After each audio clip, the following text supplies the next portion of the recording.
मेरा नाम अहमद है।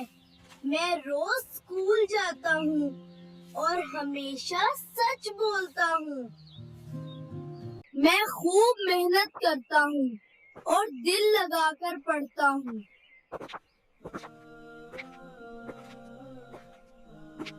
अरे,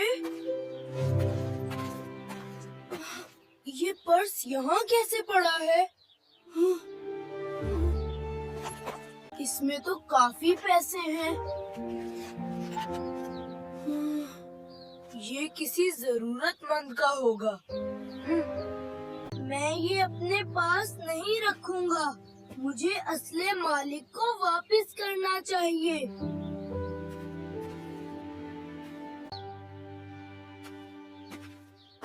क्या किसी का पर्स गुम हुआ है? मैं मालिक को ढूंढ रहा हूँ। हाय, मेरा पर्स खो गया। उसमें इलाज के पैसे थे। बाबा जी, क्या ये आपका पर्स है?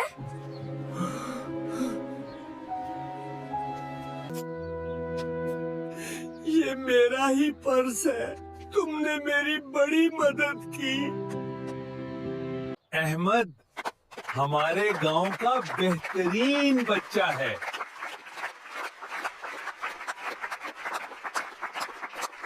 अल्लाह तुम्हें कामयाब करे। तुम बहुत ईमानदार बच्चे हो।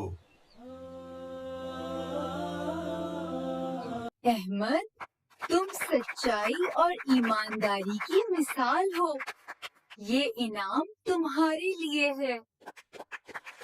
हमेशा सच बोले, नेकी करें और दूसरों की मदद करें।